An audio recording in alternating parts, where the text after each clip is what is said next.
There, welcome to our channel. And if you want to delete your status from your WhatsApp, then this video is for you.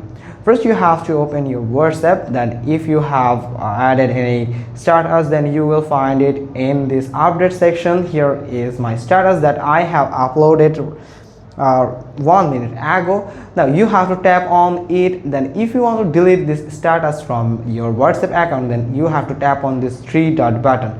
Simply tap on it and you will find this delete button, and also you can delete it from here. Here you will find the three dot button. Simply tap on it and you will find delete. After clicking on delete, you will find a confirmation message. To confirm this deletion process, simply tap on delete one status update and it will delete from your WhatsApp account as soon as you click on delete button. That's how you can easily delete your status from your WhatsApp account.